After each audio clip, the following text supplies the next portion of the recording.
Gentlemen, let's go ahead. Let's hop in the $50 sprint on Underdog. Now, a little bit of a higher buy-in. I know we've been focusing on a lot of like the $3 drafts, the $5 drafts, but I kind of want to mix it up here just a bit. So this is a $50 buy-in, $1 million prize pool, $100,000 for first, $50,000 for second, $40,000 for third, $30,000, and then all the way down the line. We don't need to go through all of this, but ooh crap. I have to give Underdog my location because just as a reminder, if you want to play on Underdog, you need to be in one of those states. Now, I'm in Texas, so I'm allowed to get into Underdog drafts. So let's go ahead. Let's get in this bad boy.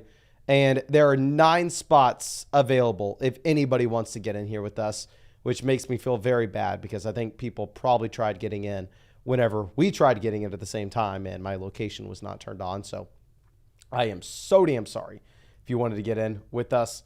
But Brock Purdy, happy to see you, my friend. Don't mess with Texas.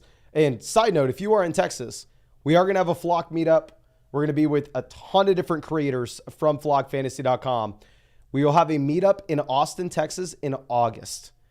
More information to come. I hope that you will be there. You better be there. But we'll see. We get pick 1 here, so we're going to get Christian McCaffrey, and we will figure this out. Now, King Rubes real quick says, how would you adjust strategy for the same roster construction as Underdog, but full PPR, and any examples? I would say if it's going to be a full PPR format, I'm going to be more likely to go with the 9th receiver in comparison to grabbing a 6th running back, if that makes sense. Also, can you bump up your volume a touch? I saw this message before we started streaming, my friend, so we turned up the volume. Let me know how the volume is. Let me know if it's too loud. Let me know if it's just right. GC picked 10 in this draft. Weston picked 12. Daryl in here at pick 8. And Dex in here at pick 7. Let's see. I know we got BP out here with us at 2. So we're drafting against a lot of y'all here, which I'm excited about. We're going to go ahead. We are going to get a Mr. Christian McCaffrey. It's difficult in my mind to start running back round 1 in these Underdog drafts and make it work.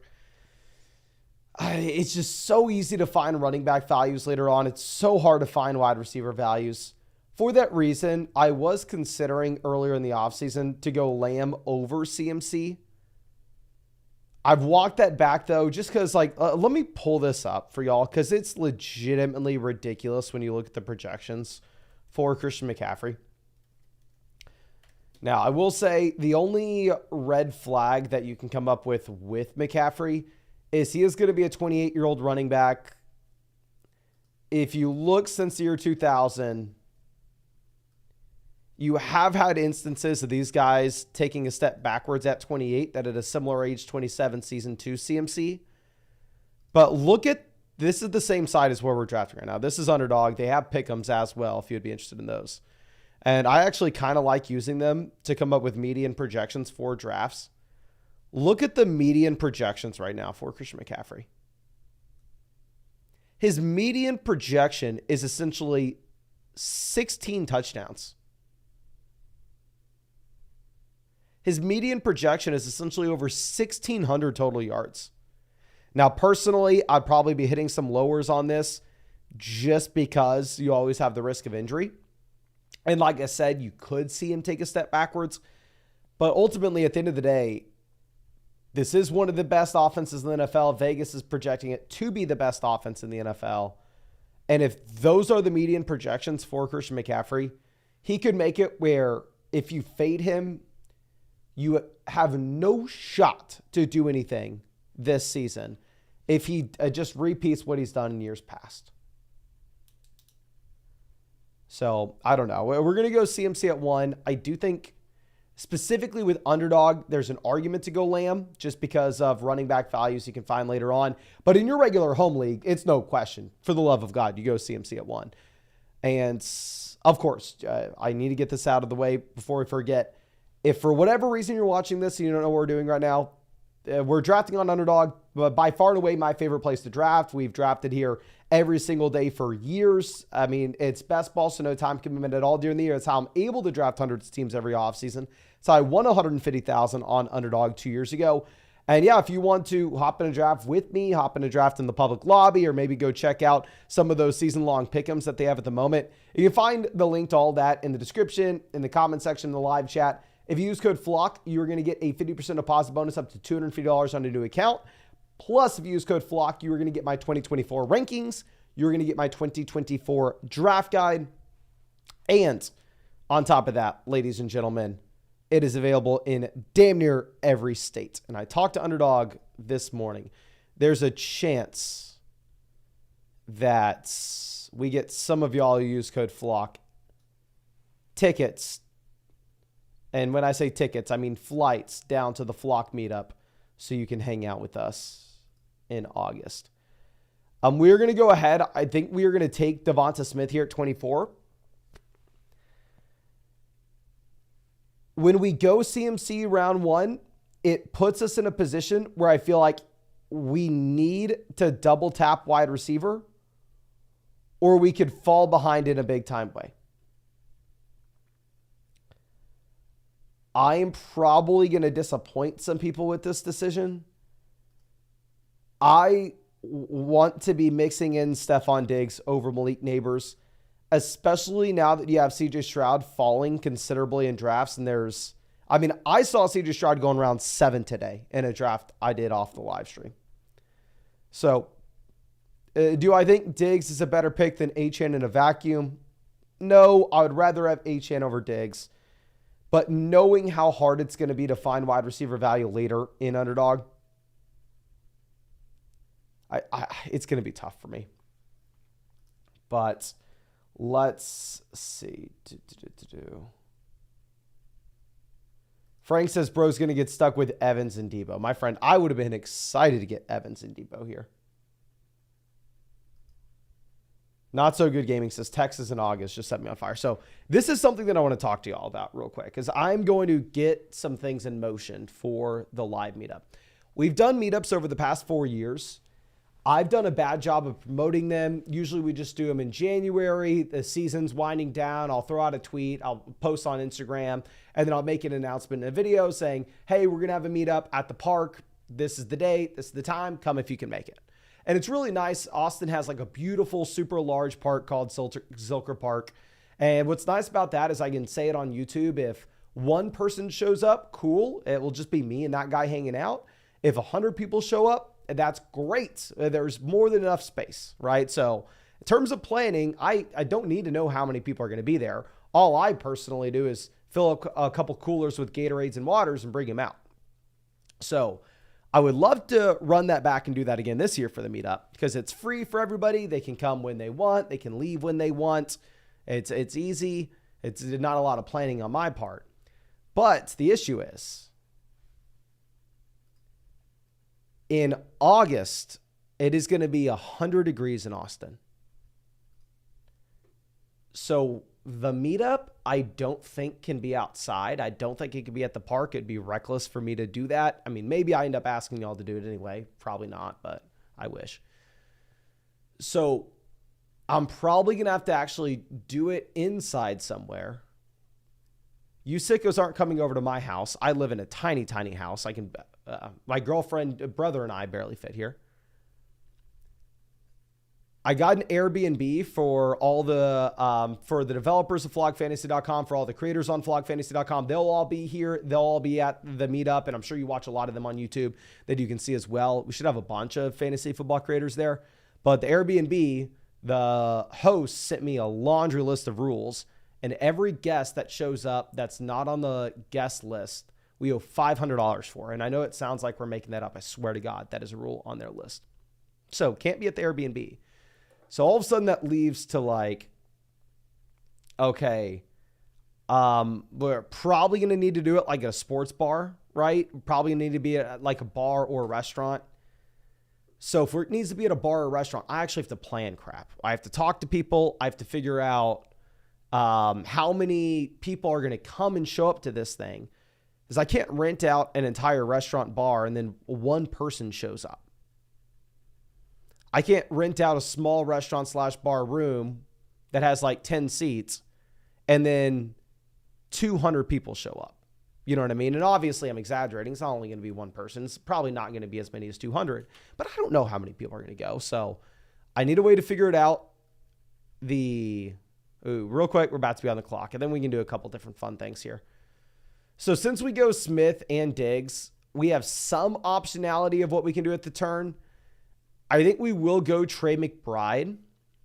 If we're looking at receivers, Keenan, Worthy, Hollywood, Reed, Rome, Ridley are the best guys according to ADP. Personally, I'm not going to be a big fan of those options. So I think instead we're going to go with McBride and ETN, this is why we reached on the wide receivers at the 2-3 turn, because I didn't want to have to take Hollywood Brown over Travis Etienne. But so yeah, going back to the meetup, I'm probably going to need to actually do some work, do some planning. An RSVP, I don't think will work, just because if we throw out an RSVP list, I have a feeling 1,000 people are going to sign up that aren't going to come. What help is that? So my thought right now is to sell tickets for $5, $10, something low enough where it's very clear I'm not trying to make money with this. I just need to know how many people are going to be there. I want you to come, and probably sell tickets for $10 and then give away a free and every time anybody ever comes to the meetup, I always bring hats, I always bring shirts, I always bring stuff for everybody. So usually you actually get kind of paid to come. But yeah, probably bring a free shirt for everybody, bring a free hat for everybody. So you pay $10 to come hang out, get a shirt, get a hat. Maybe we can get the bar to give out a free drink to everybody, but something like that. So, I don't know. We'll figure it out. But if you are in Texas, mark your calendar. I can tell you right now, it's probably going to be August 22nd. August 22nd. Okay. Now, Jacobs off the board 55. I actually talked to Corey from the site, and we put out a site video today about, a million different things in terms of Underdog draft strategy, targets that we have, avoids. I really just wanted to pick his brain on what he had with stuff. And he brought up Josh Jacobs to me, and he said that Jacobs was his most drafted guy by far. And hearing his explanation on it, I think I do need to start drafting Jacobs. You'll know I wasn't drafting Jacobs at all when he was going in round 3. I looked it up. I'm underweight Josh Jacobs right now. I believe I only have 4% Josh Jacobs at the moment. But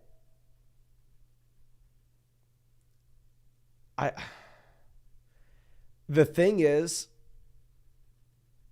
this is a running back that is going to be in a better offense this year than he's ever played in his entire life.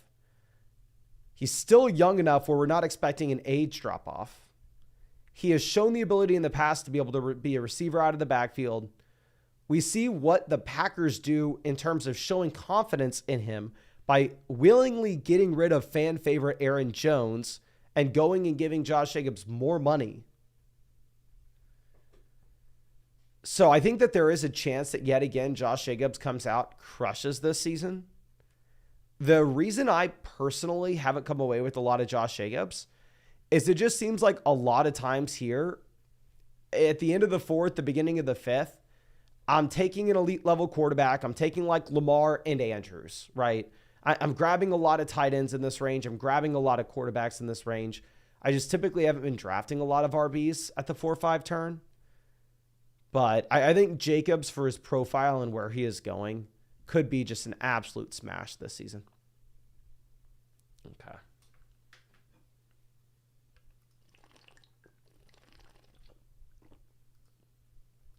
Okay. Walker goes Stroud off the board at 66 to the Nico Collins team. Obviously, I think that's a great pick to the Nico Collins team. I'm jealous. I wish we would have got CJ Stroud making it back to us, but obviously it's a long shot to assume that's going to happen. But we are still for sure on wide receiver watch, right? When we're only sitting here with Devonta Smith as well as Stephon Diggs, wide receiver here at 72 is going to be ideal for us if we can swing it. Kale Elliott goes Brian Thomas. I've taken a decent amount of Brian Thomas. I think we took him in 2 drafts earlier today off the live stream. Rashee Rice goes, I think we are just going to make the gross picks. We may take DeAndre Hopkins as well as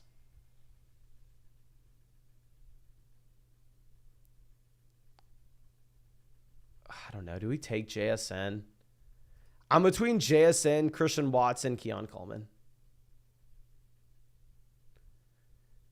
Somebody that I've been drafting a lot today, and I'm probably going to keep doing it. And I know we are reaching on Keon. I know Keon's falling. Keon may end up being a player that goes to the 8-9 turn when it's all said and done. But I was thinking about this earlier today at the gym when I was drafting. Go back 2 years ago to Underdog drafts. What was happening 2 years ago with these Bills wide receivers? Because everybody and their mom just said, it doesn't matter. It's best ball. Chase the spike weeks. Chase the elite offense. We know Josh Allen can go out there and put up 4 passing touchdowns in any given week. You had Gabriel Davis, the day 3 rookie that just flashed some talent in a playoff game, going at the 3-4 turn. He was going in the 3rd round.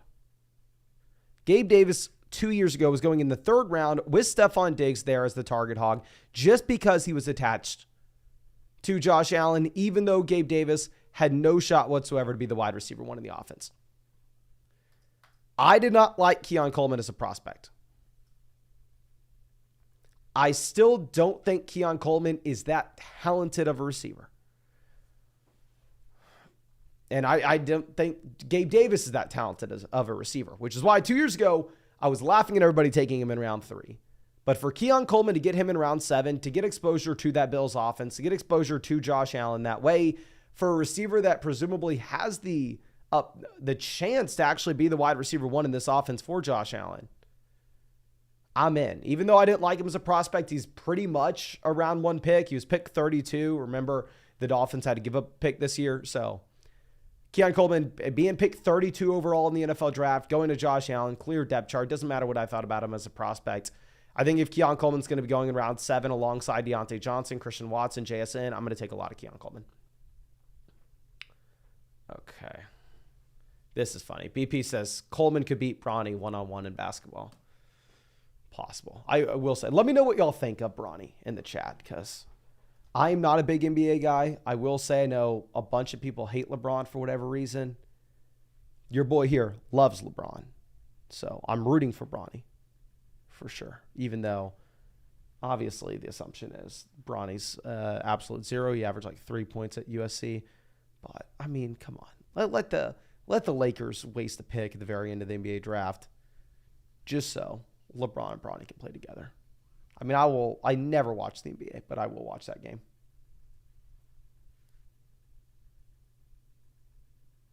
Okay. Michael says Bronny's just, man, I'm assuming Bronny's trash. It's more about, like, are you excited to see Bronny and LeBron? Whether or not, obviously, Bronny, I think most people would say doesn't belong to be in the NBA right now, but I'm excited nonetheless.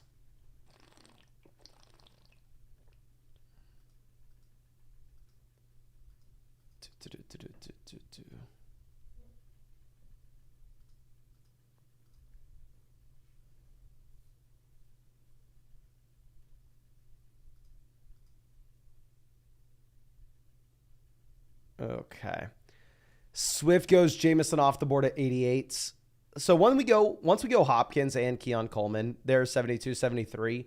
We have caught up a wide receiver a bit. I'm not going to sit here and act like, okay, now we don't have a need at wide receiver. Now we figured it all. I mean, we have Devonta Smith, Stephon Diggs, DeAndre Hopkins, Keon Coleman. It's not like we're absolutely smashing a receiver, right? The real hope that we have with this team is, Christian McCaffrey goes out there and CMC scores 20 touchdowns and averages 120 total yards per game.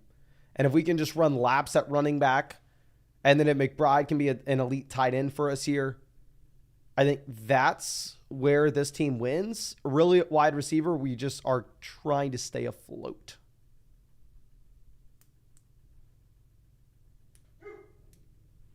Okay, Sutton off the board, 94.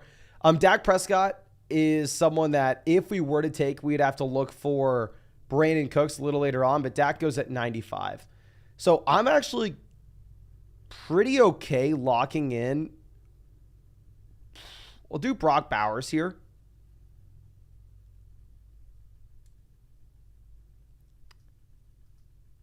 Thank Mason. I think we may go Bowers and James Conner.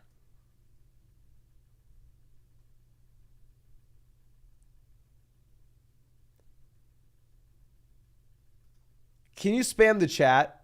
Who would you rather have between David Njoku or Brock Bowers? I think if you're looking at the median projection for these guys, David Njoku would probably be a little more unique. I'm sorry, not a little more unique. Have a higher median projection, have a higher floor. But if we're chasing upside for weeks 15, 16, 17, and maybe we're just skewed because of what Laporta just did. Okay, it looks like most people would rather have Njoku. Actually, we got some Bowers in here. I don't know. Let me go ahead. Let me pull up what you have with the Best Ball Mania ADP right now. I mean, BBM ADP is actually updated a little bit more than the Sprint, which it is interesting. I don't like that they have them separated in two different ADP lists. Okay. Bowers does have a higher ADP than David Njoku in Best Ball Mania. Whereas in the Sprint right now, David Njoku has an higher ADP than Brock Bowers. So it's interesting. I do like grabbing the second top tight end here. I mean, just in case you didn't get the chance to watch, we actually put out a tight end draft strategy video, I want to say 2 or 3 weeks ago, where it should 100% still be relevant. I mean, we're looking at historical data there. And what we found is if you wanted to raise your ceiling for the fantasy football playoff tournament, it made a lot of sense to take a tight end inside the first 5 rounds. And what's very interesting is obviously in your regular redraft league, once you do that, you're not taking another tight end. If you really need one, you'll hit the waiver wire. But with Underdog, it being different, it was actually advantageous as well not to punt your second tight ends, but get another tight end before, I think it was like round 11 or round 12. We probably need to revisit that. So like taking McBride and Bowers here, obviously it means that we're no longer taking tight ends going into the future, but it does open us up with the ability to take 3 quarterbacks since we only have 2 tight ends. And yeah, I mean, this is the big thing. Fundamental Bear says after Ingram and Ferguson, tight ends are disgusting. I personally, just looking at the tight end position this year,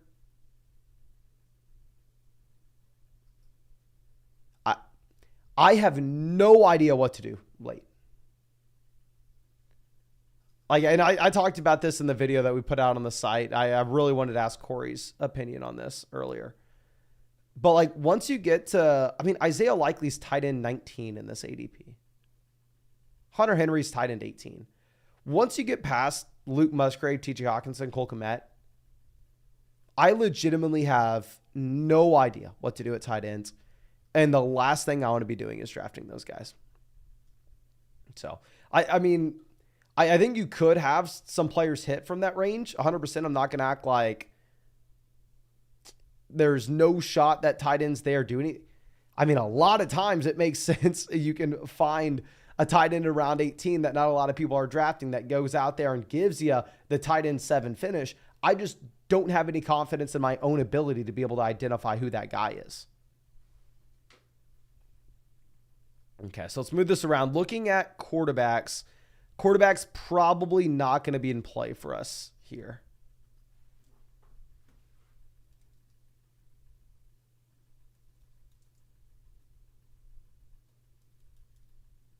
Okay.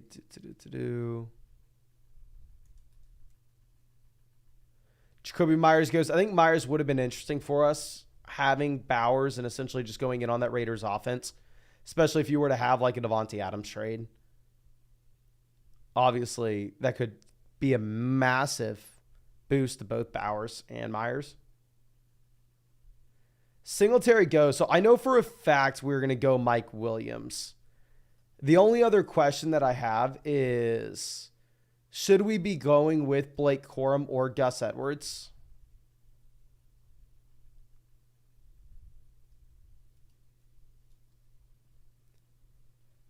I don't know. So we're for sure going to go Mike Williams, grab him as our wide receiver 5. I think that makes a lot of sense. It's so funny. Did I even intentionally take James Conner? Did I auto draft James Conner in this? Can y'all spam the chat? Who would you rather have between Gus Edwards, Blake Corum as our RB4? Or would you rather have Dontavian Wicks? I think Wicks is in play here as well. Not interested in Cooks, not interested in AD Mitchell. Gus, Corum, Blake, Gus, Corum, Gus.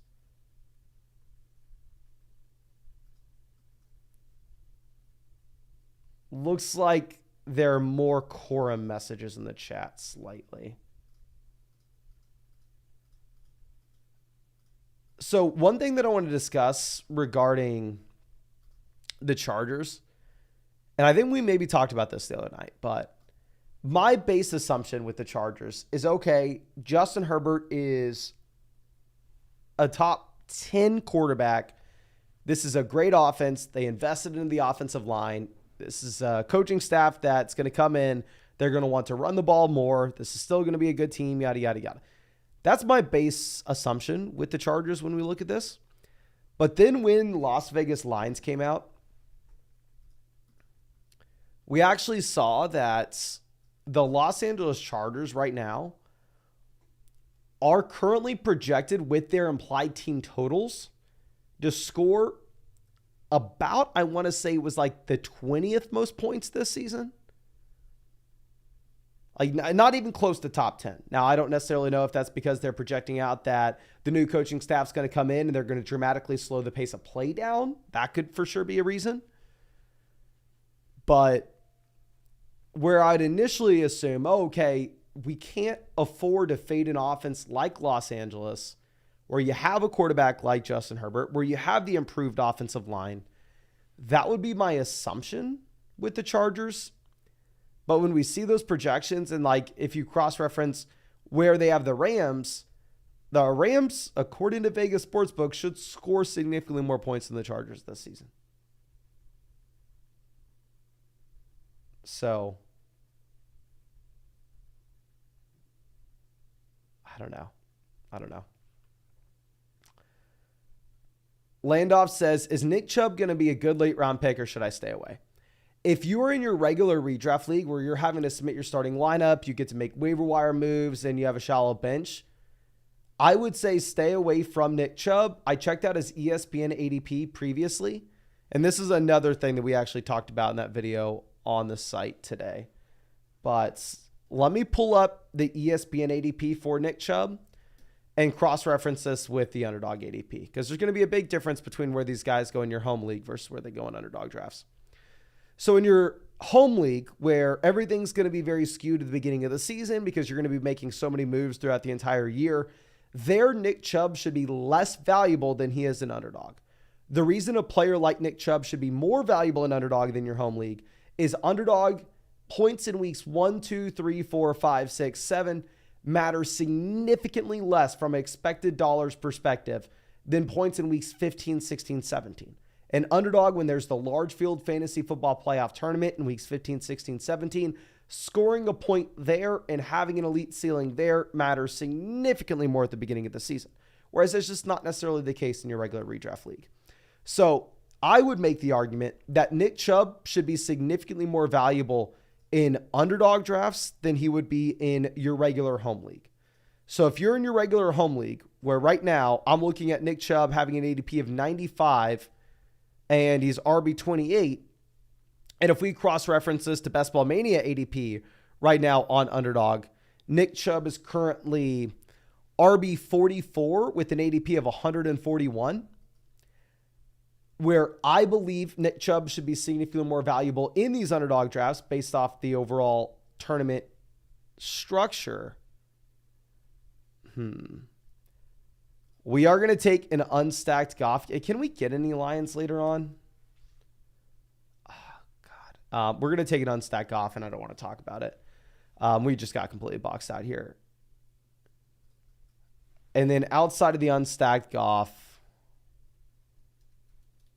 if we were to go with another running back, we are done at RB. Which, let's just do it. We'll take Miller. And I'll talk about why our Goff pick's bad in a second. But anyway. Yeah, going back to this, do not draft Nick Chubb in your regular home redraft league.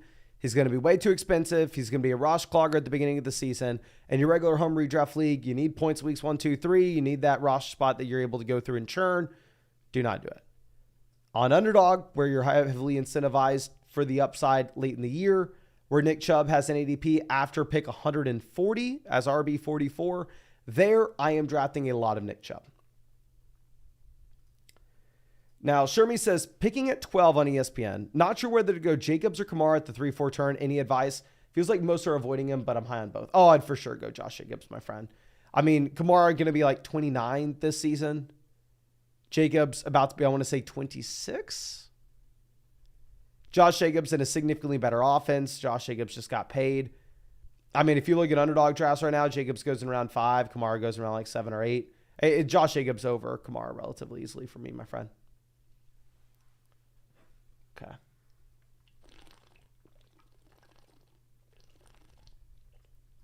But yeah, the reason that Jared Goff here doesn't make sense for our roster at all is y'all see me take an unsacked quarterback in these underdog tournaments. If it's Jaden Reed, if it's Jalen Hurts, if it's Lamar Jackson, if it's Anthony Richardson, if it's a quarterback that can go out there and have 2 rushing touchdowns in an individual week, that can go out there and possibly have 60 rushing yards, 70 rushing yards, 80 rushing yards in an individual week, there I'm willing to say, okay, that player in the fantasy football playoff tournament could see massive spike week that maybe doesn't necessarily correlate. It doesn't mean that his wide receiver has to also have a blow-up game. So, yeah, I think you can get away with drafting Lamar without a receiver from Baltimore, or drafting Lamar without Mark Andrews. Obviously, we'd prefer him with one of those options, but you don't have to have him. In the case of Jared Goff, where Jared Goff is never going to give you any rushing upside, if Jared Goff goes out there and if he's a top 3 quarterback in fantasy that week, that means he had to have like 350 passing yards. It means he had to have 3-4 passing touchdowns. And if that were to occur, then one of Jameson, Laporta, Amon-Ra St. Brown, Khalif Raymond, one of those guys, or Gibbs, one of those guys would have had to absolutely smash. And if you don't have them, then it doesn't really help us that we have Jared Goff, because we'll have to go up against a team that has Jared Goff and Amon-Ra St. Brown, or Jared Goff and Sam Laporta, whatever it is. So it doesn't make a lot of sense to take Goff unstacked. Here, it's a rare spot where, I don't know, Goff is just so much better than any of these other options. The Lions are currently projected to score the 2nd most points in the NFL. We can correlate with our next 2 QBs. So we're going to go Goff. We're not going to feel particularly good about it, but at pick 144, it's like, what do you want from me? And we're done at running back as well when we go Condre Miller. We are exclusively quarterback and wide receiver from here on out. And this will be a spot where we do end up taking 3 quarterbacks, 8 receivers, 5 running backs, 2 tight ends.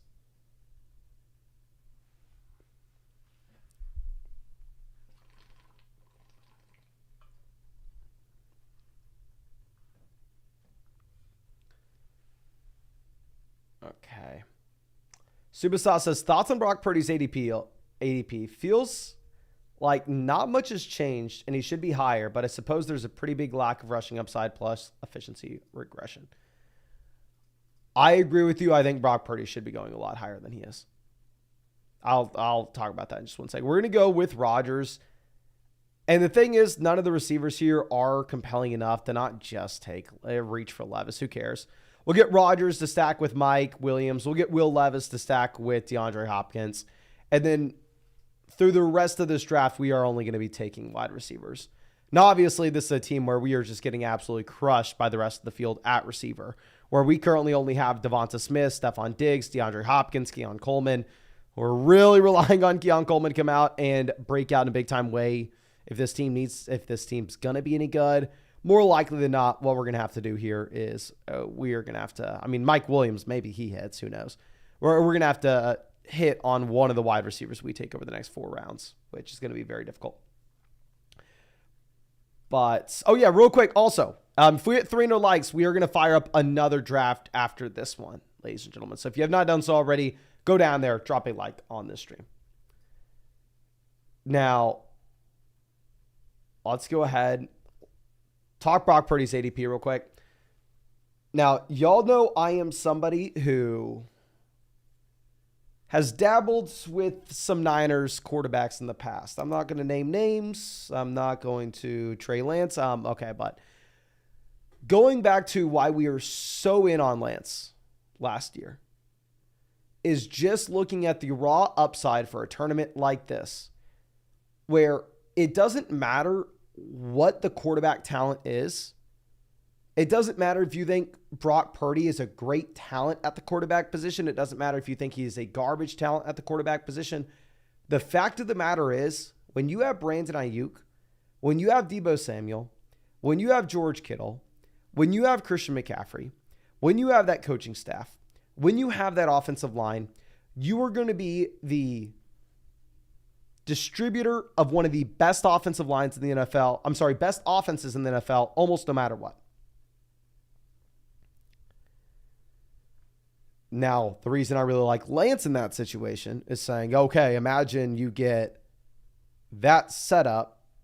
The Niners are projected out every year to be a top 5 offense in total points scored.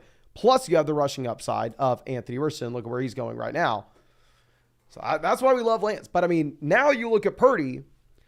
Purdy has that setup that was so damn exciting. He doesn't have the same rushing upside, but right now, the Niners are projected out to be the number 1 offense in the NFL in points scored this season. A lot of that's probably going to be on the ground, but still. I mean, for you to have that kind of touchdown upside, and it's not like Purdy is Jared Goff and that he's going to give you a complete zero rushing the football. You're going to get some. You're going to get some rushing production. So I agree. I think Brock Purdy's a phenomenal pick. The difficulty is similar to like Jared Goff. It's similar to like Matthew Stafford. It's similar to like Tua, where you can make an argument for a lot of these guys, but since they're not going to run the ball a ton, it doesn't really matter too much what you think about their ADP, because you can really only take them if you have a pass catcher of theirs. Like you see me take Jared Goff unstacked in this draft. We probably shouldn't, right? So, I don't know. I would say draft the Niners frequently if you get the opportunity. But Kale, coming out, saying another draft. Appreciate you, my friend. Thank you. Okay. Woods goes. We cannot take another running back. We already have 5. Our 5 are CMC, ETN, Connor, Blake Corum, Miller. It doesn't matter what we think of Ray Davis. It doesn't matter what we think of Buck Irving. We can't take another tight end. We can't take Jonnu. Can't take another quarterback. We can't take May. The only thing we can do from here on out is go wide receiver.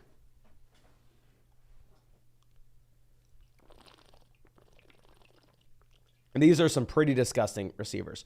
We're going to go Tyler Boyd to get the double stack with Will Levis. I think that is a natural pick. And F it. We'll mix in Javon Baker. I haven't really drafted much Baker at all. I was drafting a ton of DeMario Douglas. He had an ADP after Baker. So, yeah, I have like no Javon Baker whatsoever. Might as well mix him in. What if I'm wrong? What if he is good? Who knows? This is supposed to be a horrendous offense in New England right now. I mean, Vegas sportsbooks have that projected out to be the worst offense in the NFL. Okay. Let's move this down. Do.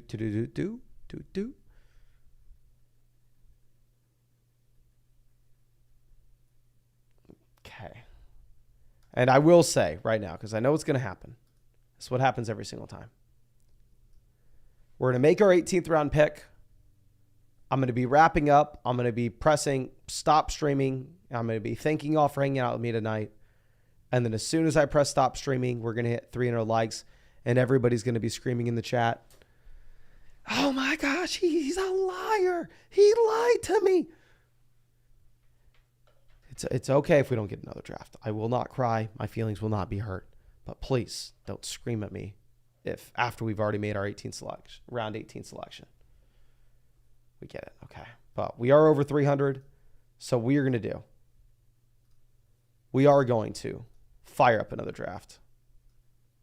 But let me queue up some receivers here. These guys are discussing. We'll queue up Cleve Raymond and maybe pretend like it made sense for us to take Jared Goff. It didn't make sense for us to take Jared Goff. Don't let me lie to you. We'll queue up some of these guys at the very bottom that aren't really getting drafted. And then just in case, I'll take all my players. We'll queue up the rest of the receivers. But let me know, what tournament do y'all want, ladies and gentlemen? Jordan asking for a Best Ball Mania. There are a million different Underdog tournaments at the moment. We can hop in a Best Ball Mania if y'all want. Let's do it. If y'all don't know, largest tournament on Underdog right here. $25 buy-in, $15 million prize pool, $1.5 million for first, $750,000 for second.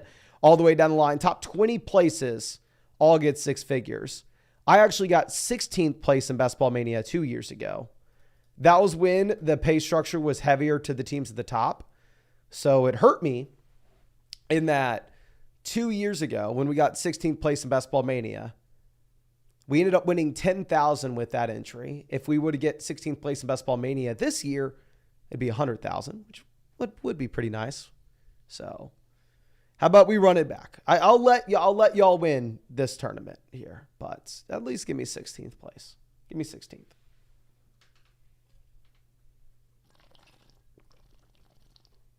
Scorpion, I promise you we'll get into some high stakes drafts when we get closer to the season.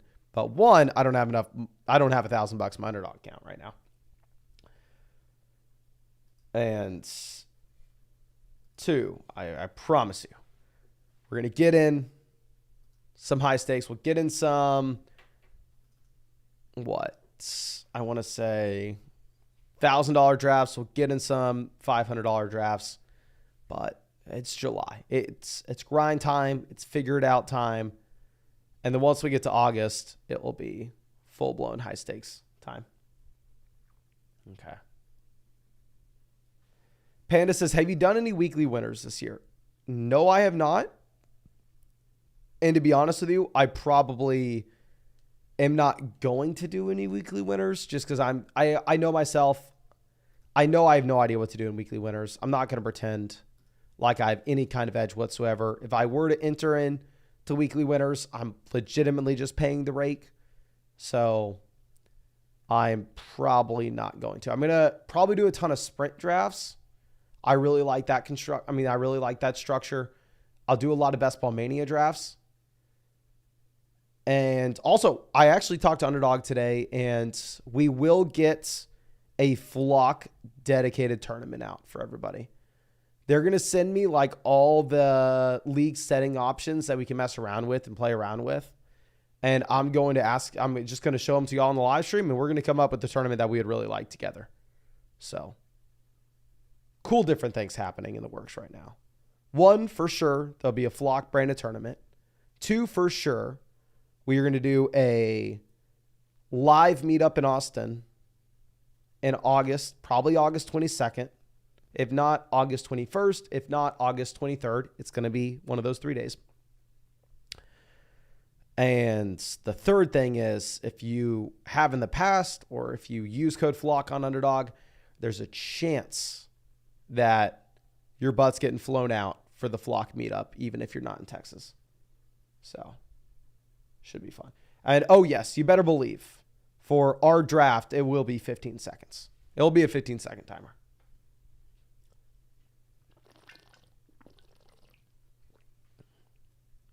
Gavin says, how are we going to be able to get into the flock tourney? Invite only, question mark. No, the flock tournament will be open for everybody. Like, it'll be like in the lobby where you see Best Ball Mania. And it'd be nice if y'all come through for me and fill that quickly. Because if we can fill that quickly, we can probably do a bunch in the future. Igor says, do you do flock redraft leagues? So I have a bunch of flock dynasty leagues for members of flockfantasy.com. Full transparency, though, I'm a very bad commissioner because I don't have time. And I feel very bad for the people who are in the Flock Fantasy Dynasty Leagues because I am a horrible, horrible commissioner and I should be a lot better. And yeah, it's one of the most embarrassing things about me. But with that being said, we don't have any redraft leagues for members of flockfantasy.com to play with me. However, the creators on the site and I are going to do dear God, Waffle Taco, are you freaking kidding me? Are you kidding me, my guy? We are one pick away from pairing up Jahmyr Gibbs and Amon-Ra St. Brown, and we don't get to do it. Oh, my gosh. You have to do us like that. You have to. You dirty dog. Oh, dear God. You're making me want to cry. I'm still fine with St. Brown Taylor. I'm fine with it. But St. Brown Gibbs would have been disgusting. Okay. But yeah, going back to it, we're going to do a flock draft with the guys at Fantasy Domain, the guys at Fantasy Stock Exchange, the guys at Fantasyland, myself, probably my editor. Maybe we'll get Sal Vetri in it. He's a buddy of mine in Austin. So should be a lot of fun. I haven't decided yet. I mean, we're for sure doing that. I'll probably throw up like $1,000 for the prize pool or whatever. But I haven't decided if, one, we are going to do the draft live at the meetup in front of everybody. Like we'll have like a large in-person board, right? Or if we're going to do it at the Airbnb, where we have like a large in-person board at the Airbnb and we live stream it / make a video of it there. But we'll figure it out. We'll figure it out.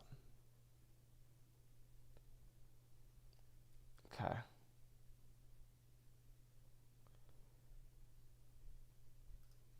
Now we have Evans, Achane, Moore, Metcalf. Once we go Taylor there in round 2, I am pretty set on taking a receiver here in round 3.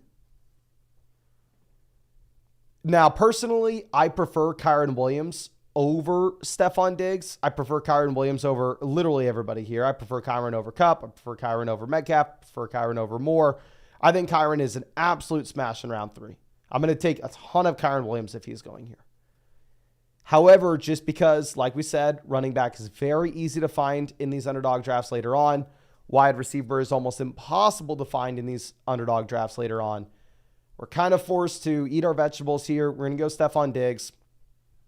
And another draft where we go wide receiver out the gate. Maybe another draft where we go Amon-Ra St. Brown, Deebo Samuel. There we'll go ahead in round 3 and we'll pull the trigger on Kyren Williams. But this one in particular is going to be a little bit tough to do so. Okay. Igor says definitely live stream it there. Sounds good for the community fans. I'll try to stream it at the live event. The issue is like streaming at the live event may be difficult with like audio and everything.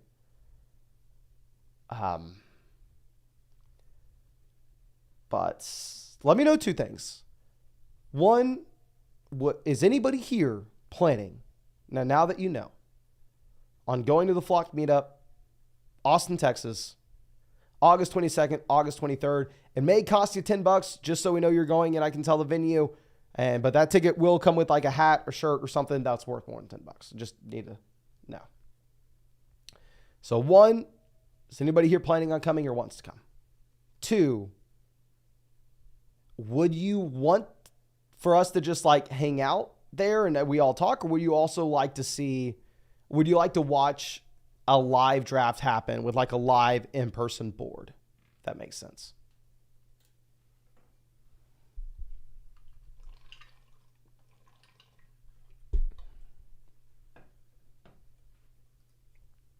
Okay.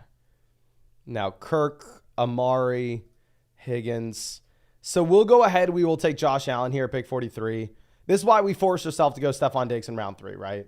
You force yourself to go Stephon Diggs in round 3. That way we don't have to force yourself to go wide receiver here in round 4. And instead we can get a quarterback that has access to 400 points. Gavin says, I'm hoping to go to the meetup. Hell yes, my friend. Let's go. Sam says, you should make a VIP package too. Comes with a Mason autographed flock jersey. 1, I like the idea of this. The main thing is we're just not, there's no reason for us to try to make money off it. Whatever's going to get the most people there. Good Attention says, I'm an hour from Austin. What time would the event be? It's going to be on like a Thursday, so I'm assuming we'd need to do it like after work, probably like at 6, I'd imagine. 6:30. Okay.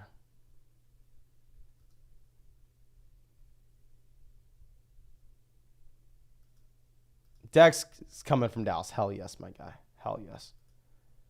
And yeah, once we go Allen at 43, the hope is that we get Kincaid on the way back around. I actually was recently able to get the Josh Allen, Dalton Kincaid stack. I think that was in the live stream 2 days ago or maybe yesterday. Maybe it was off live stream. I don't know. But Kale says the only way to win money on Underdog Fantasy as quickly as possible is to play weekly fantasy. Other than that, you'll be waiting an entire season.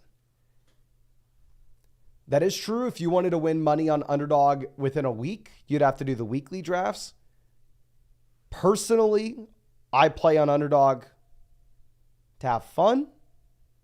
So I am completely okay with waiting the season, especially because I know I do not have an edge in the weekly drafts personally. So Kincaid goes, Jacobs goes. Okay, so that just screws us. That just absolutely screws us. What the hell am I supposed to do now? We'll take someone I have not taken any of at all. I am not drafting Hollywood this year. I'm overweight Xavier Worthy in round 6. I am underweight Hollywood Brown in round 5. Plan A here was Dalton Kincaid. Plan B here was Josh Jacobs. I don't know if we can go with Mahomes since we just took Josh Allen round 4. So it is tough. It is tough.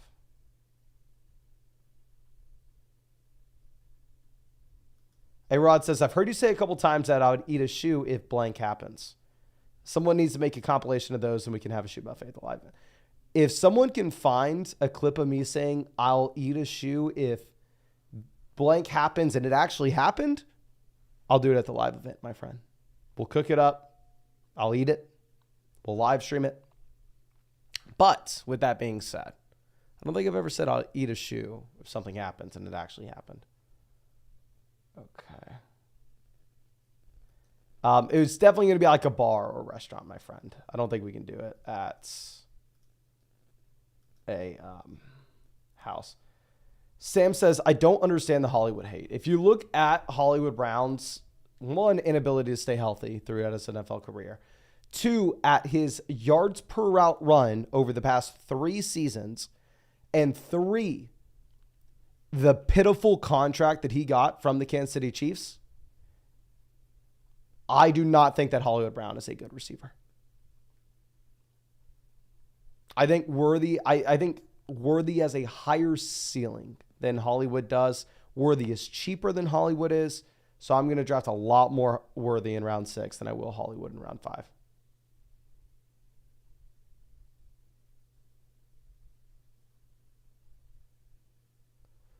Okay, so Pitts, Kittle off the board. Definitely guys I'd have looked at. We have 3 receivers. Mixon is viable. Y'all know who I take here a ton is Jordan Addison. I think we probably would have taken Addison if you would have made it to us, but instead, let's go ahead and let's take Joe Mixon. If we didn't take Hollywood Brown round 5, we'd be forced to take a wide receiver regardless. Like if plan A happened, right, where plan A, we got Kincaid there at 54. Plan B, we get Josh Jacobs there at 54. We have no other option but to take a wide receiver. Here, I think we do have some optionality. When we go Hollywood Brown at 54, maybe wide receiver is still the right call, but I think we can at least justify a Joe Mixon selection. I don't think we're that far behind at receiver.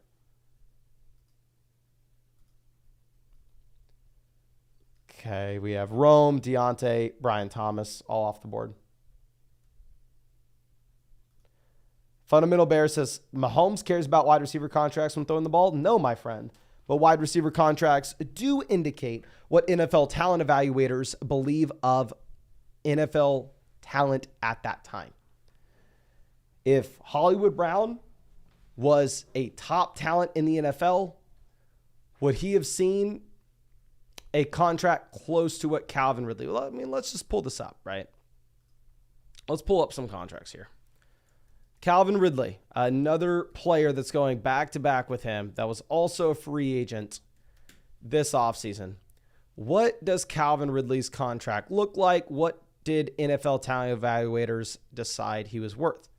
They decided he was worth we're just going to look at guaranteed money because we could look at the total number for Calvin Ridley and we can say, oh my gosh, Calvin Ridley was worth $92 million. No, he's not going to make all $92 million. But he gets paid $50 million guaranteed. So Ridley at the very minimum is worth $50 million guaranteed. Hollywood Brown got paid $6.5 million. Hollywood Brown at this point is pretty damn close, like the league minimum at wide receiver. You combine that with the efficiency that we have seen. I do think it's concerning. We're going to go ahead. We're going to take Keon Coleman here. I want to reiterate the reasons we just were drafting Keon Coleman in the last draft. We're going to take him again here in round 7. I'm going to take a decent amount of him this year if he is going in round 7. You have the draft capital. You have the situation. We've seen in the past these subpar talents at the wide receiver position in Buffalo get pushed up to round 3. You see where Shakir's going. You see where Curtis Samuel's going. I don't think they're any good. So I think Keon has the path to be the wide receiver 1 here for Josh Allen. We have Allen on this team. I think he's a no-brainer pick at 78 for us. Okay. Kale says, if you think Hollywood Brown could catch a ball, then he's a stud. Patrick's throwing to him. We will, let me go ahead. Let me pull this up.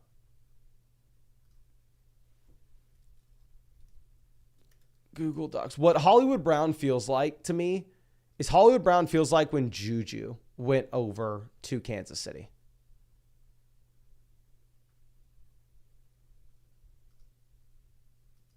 Okay. Actually, I need to go to Google Sheets here. I'm sorry. I've been doing a bunch of research for the draft guide, and I just want to pull up Hollywood's profile.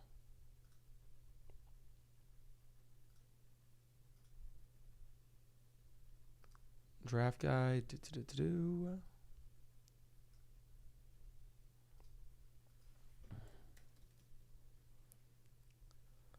Hollywood last 3 years, 11.5 fantasy points per game, down to 10.2 fantasy points per game, down to 7.5 fantasy points per game. What is most concerning for Hollywood Brown is over the past 3 years, starting off at 1.7 yards per route run, that is a garbage number. That is very bad. Down to 1.6 yards per route run. This last season, down to 1.3 yards per route run. Let's find other wide receivers that were around 1.3 yards per route run this past year.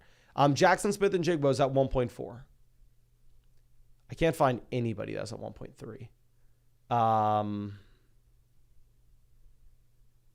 Brandon Cooks, 1.3. Brandon Cooks, I also think, is kind of toast.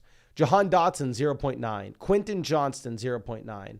Darnell Mooney, 1. Rashad Bateman, 1.2.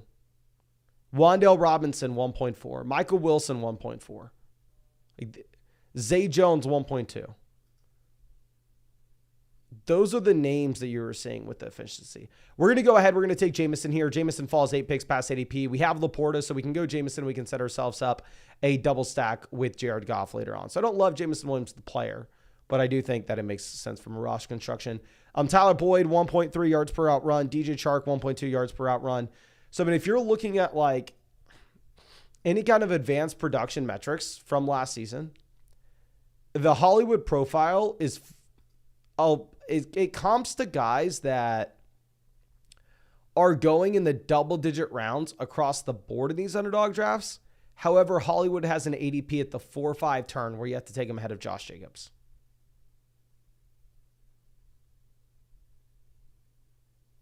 So, I agree he never had Mahomes, but Hollywood has had the opportunity. And I'm not saying Kyler Murray is Patrick Mahomes. I'm not saying Lamar Jackson is Patrick Mahomes. But it's not like Hollywood Brown has been sitting here playing with bum quarterbacks. Lamar's pretty good. Kyler is decent. You know?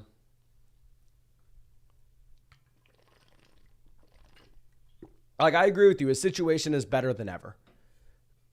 So I am willing to say Hollywood Brown scores more than 7.5 points this year per game. I'm in agreement. Hollywood scores more than 7.5 points per game this season because his situation's better. Does he get a 20% bump from where he was a year ago? Does he get a 30% bump from where he was a year ago? Is he 40% better?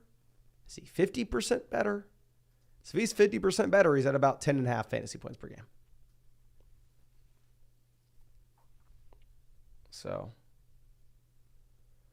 I don't know. I am fine, and I will sleep well at night knowing that I'm underweight Hollywood Brown. I'm going to be okay with it. The production numbers, the contract, the opportunity cost of drafting him, where we take him because he falls past ADP and we get boxed out of all our other options. But in every other draft, I will take Mark Andrews ahead of him. I will take Kincaid ahead of him. I will take Jacobs ahead of him. I will take Mahomes ahead of him. Any draft I don't have Josh Allen. And more times than not, Hollywood's going over those guys, or at least a few of those names. So I never have to take them. Because I think Mark Andrews can outscore Hollywood Brown straight up this season. And you get Mark Andrews at tight end and Hollywood's at wide receiver.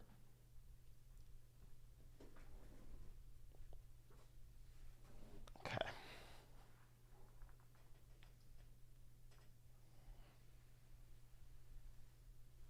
Now, Goddard off the board at 111.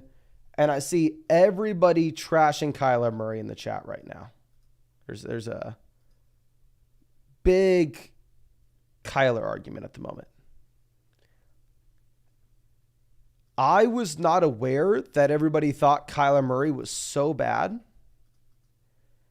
And I will say real quick, we're going to go Shakir, double stack with Josh Allen. We'll have Keon Coleman, Shakir, Allen. Not a big Shakir guy, but he falls 7 picks past ADP, and obviously we're the Josh Allen team.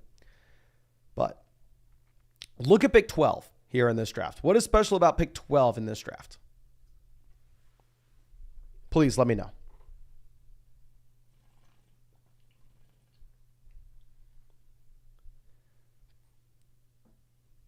Pick 12 is currently Kyler's number one receiver.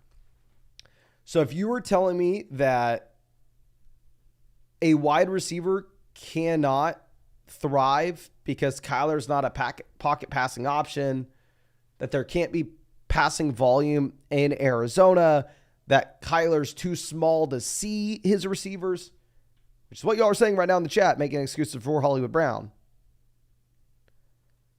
Those people saying that, all I ask is, you better stay consistent and you better not be drafting Marvin Harrison Jr. in round 1 or in round 2. I do not have those takes with Kyler Murray. As I said previously, I think Kyler's decent. I think he's a decent passer. I think he's more than decent in fantasy because he has the rushing upside on top of it. So I think Kyler has it as a possibility where he can support guys in fantasy. If that wide receiver is talented, I think Kyler can do it.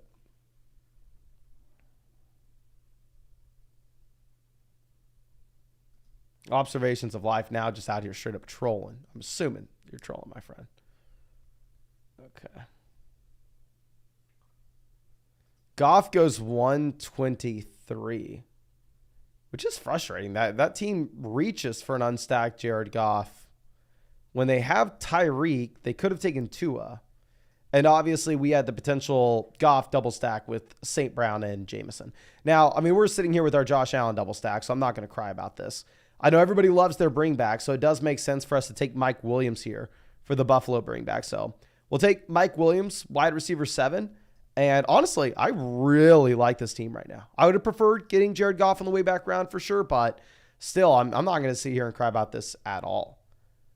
Looking at this team, we currently have at wide receiver Amon-Ra St. Brown, Stephon Diggs, Hollywood Brown, Keon Coleman, Jameson Williams, Shakir, and Mike Williams. So we have a couple Browns, a couple Williamses. Going over to running back, we have Jonathan Taylor, Joe Mixon. Going over to quarterback, we have Josh Allen. And at tight end, we have David Njoku. So I really like this team. Okay.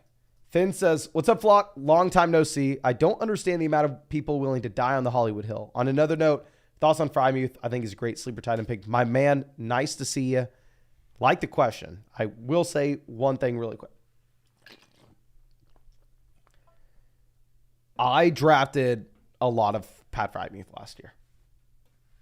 I was the idiot drafting Pat Frymuth ahead of Sam Laporta and thinking that Frymuth was a great value at that point. Now, revisiting Pat Frymuth, you go back to what he did as a rookie. You go back to what he did as a year 2 tight ends. He was on a path that very few tight ends have seen at the NFL level for their first 2 seasons. This is also with him being a decent enough prospect to get some NFL draft capital.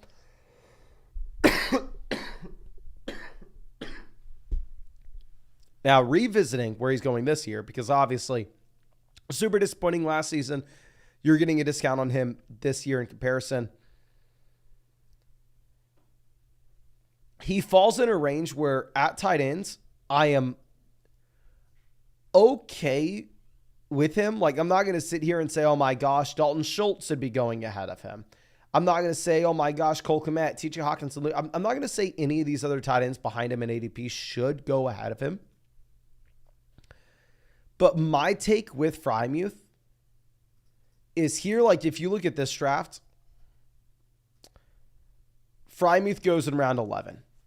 I would rather take Brock Bowers or David Njoku in round 9. I would rather take Dallas Goedert in round 10.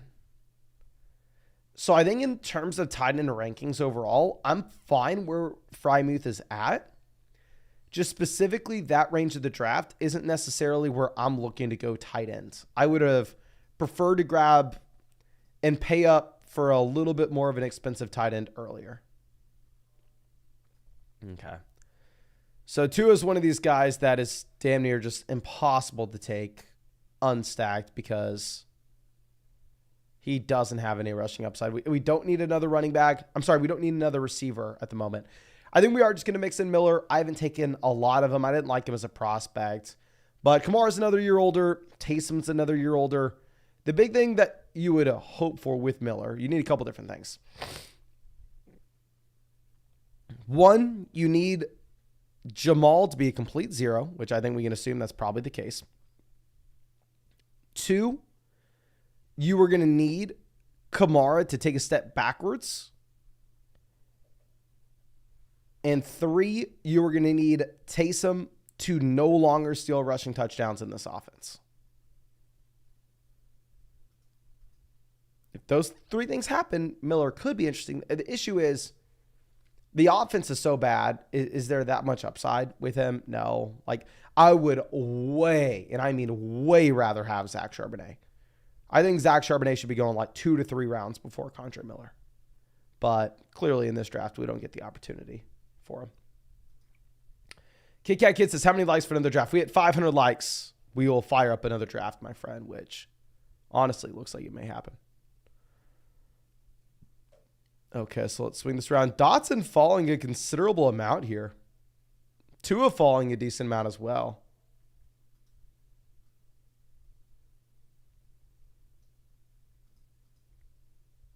The only team that could presumably take Tua is the one on the clock right now.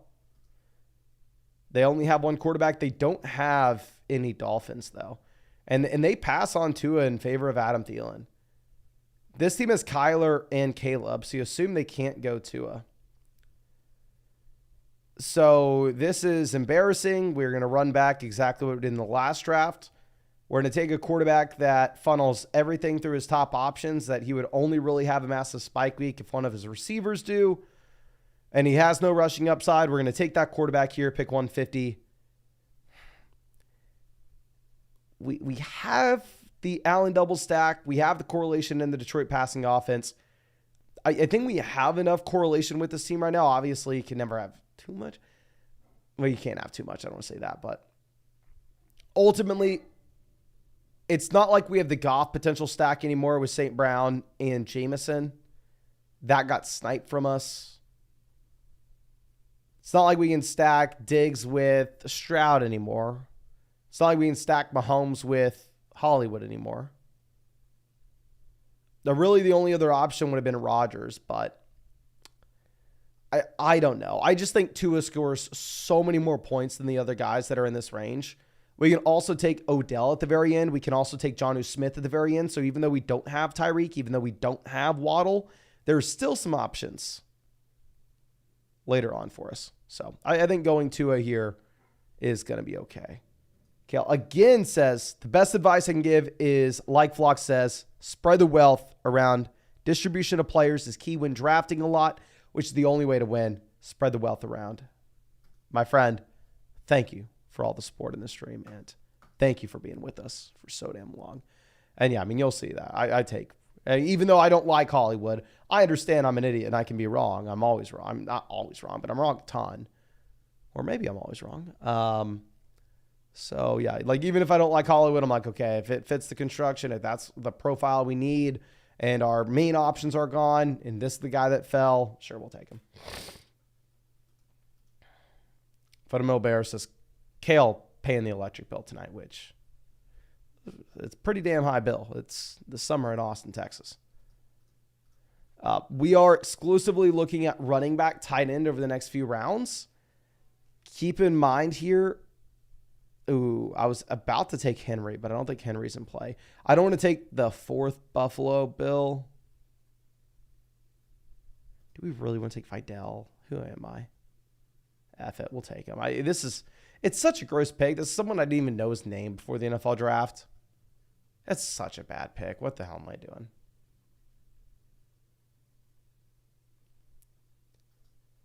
We just need to go Antonio Gibson. I have a lot of Antonio Gibson. I definitely think Gibson deserves the fall post Ramondre Stevenson contract. I mean, the thing is with the Los Angeles Chargers, you have a wide open depth chart. J.K. Dobbins getting paid like 50,000 guaranteed this year. Obviously, great reports coming out of Los Angeles regarding Dobbins, but I don't know. It just seems like such a bad pick in round 14. I think Hunter Henry's a much better option in a vacuum. But the thing is, when we decide to take Tua there at pick 140, we need to keep open the window for us to be able to go with Jonnu Smith at the end of this draft. So, because we need the option to go Jonnu, I don't want to take Hunter Henry there in round 14. And I feel like we kind of get suckered in going with that running back. Okay. Smooth this around. We are still running back tight ends. I guess we could mix in a wide receiver if we really wanted to. I've noticed Roman Wilson falling a ton in these drafts. Can y'all please let me know in the live chat, is there a reason why Roman Wilson's been falling as much as he has? So we have 4 rounds left. We're going to take 2 more tight ends, 1 more running back, 1 more receiver. I want that receiver to be, gosh dang it.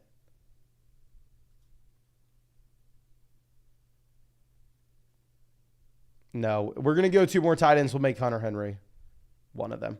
We'll go Hunter Henry, and I think we can still afford to go with Jonnu Smith later on. Mike says maybe the Ayuk rumors. Jamie says Steelers writers didn't even mention him when discussing the Steelers wide receiver 2, and he's been going down ever since. Okay. As I have noticed, let me see how much Roman Wilson I have. As I feel like yesterday and today, I've seen Roman Wilson multiple times when I needed a receiver fall double digits past ADP, and I've taken him. But before then, I felt like I wasn't taking him at all. Let me see how much Roman Wilson I have. I'm assuming I don't have much, but I could easily be wrong here. Okay, I actually have a lot of Roman Wilson now. I have 14% Roman Wilson after drafting him nonstop the past 2 days. I've done 71 drafts, and I would say, actually now over the past 3 days, we've been drafting off the live stream. Say the past 3 days, we probably have done 12 of them. No, including the ones we've done live stream. Past 3 days, we probably have done closer to 20, especially since we were doing the 15-second timers. Okay.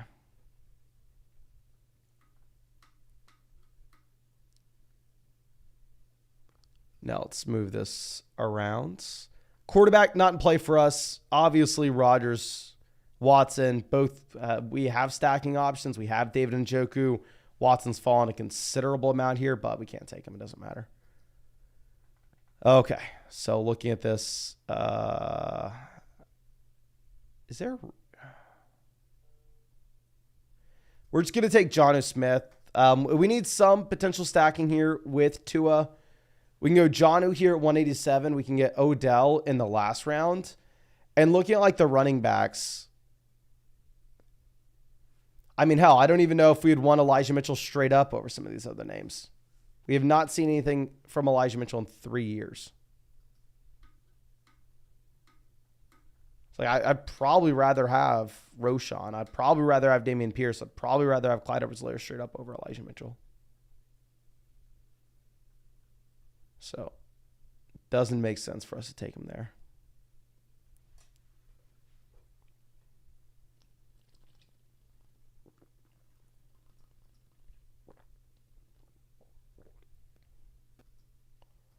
Mike says those $3 drafts bumped up my numbers. Yes, I didn't realize how many we've gotten in over the past 3 days.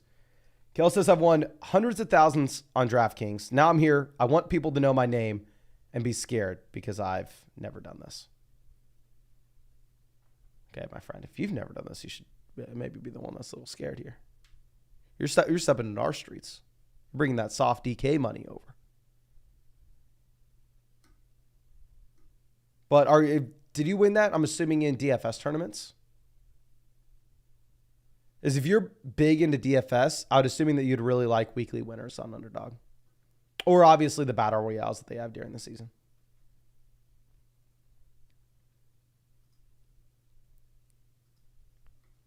Okay, CEH, Deonta Foreman, both off the board. We will go ahead. We will take Roschon Johnson as RB5. Hook 'em horns, ladies and gentlemen. Hook 'em horns.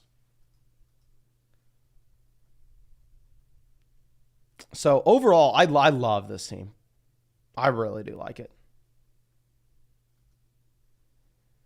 So right now, wide receiver, we have St. Brown, Diggs, Hollywood, Keon, Jameson, Shakir, Mike Williams. Quarterback, we have Josh Allen, double stacked with Keon Coleman and Shakir. We have Tua stacked with Jonnu Smith, and we're going to take Odell in the last round. Running back, we have Jonathan Taylor, Joe Mixon, Condre Miller, Vidal, Roschon Johnson.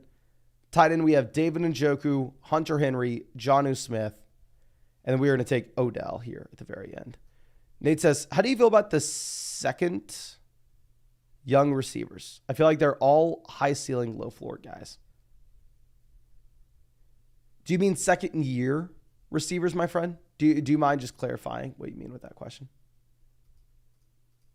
I'm assuming you mean second year receivers. I can run through and let you know what I think about every second year receiver real quick. Let me just queue up Odell, and we're definitely going to get a receiver. So if anybody snipes us on him, we'll queue up some of these randoms. Oh, second round receivers. So I made an entire video regarding this, my friend. It was like titled, the second round is disgusting, something like that. But yeah, I agree with you. Looking at these second round wide receivers, it feels like in years past, these are guys that would have gone in rounds 3 and 4 of fantasy drafts. And I'm going to throw Marvin Harrison Jr. into that list as well. It feels like in years past, Garrett Wilson would have been a second round pick. A.J. Brown, Puka Nacua would maybe slip into the early second. And then almost the vast majority of these guys that are going there in the second round would be third, fourth rounders. Now, the issue is you go down the line and you could almost say that about every wide receiver in Underdog past the elite guys at the very top. It seems like they're all pushed up So it's like, okay, you kind of have to pick your poison. And I mean, we're kind of referring to it right now as you have to eat your vegetables. You're not to get receivers no matter what. You can't trade for them. Can't pick them up off the waiver wire. So you have to draft them. It's fun mixing in round 4 Josh Allen. It's fun mixing in round 6 Joe Mixon. But in between those selections, you're seeing that we're just going to go wide receiver, then a fun pick. Wide receiver, then a fun pick. Wide receiver, then a fun pick. Wide receiver, wide receiver. So hopefully that makes sense. But, Kale, happy to have you, my friend. And I think that should be it for this live stream. I actually have pretty good news other than what we had previously with the, forgot what we said earlier. With like the meetup, with the Underdog Flock tournament, et cetera, is we just finished editing the Iron Man vlog. I'm going to ask the editor to get us a thumbnail for that. And then, yeah, if you're interested at all, we'll probably have the vlog from our France trip and the Iron Man up tomorrow. So, yeah, you want to watch that? Cool. Not going to talk any fantasy football in it. So if you only care about fantasy football, cool. I'll see you tomorrow night for the live stream. But thank you again, ladies and gentlemen. I really do appreciate you. Really hope you get to see you out in the live stream tomorrow. Really hope you are making your plans now to get to Austin, Texas in August for this meetup.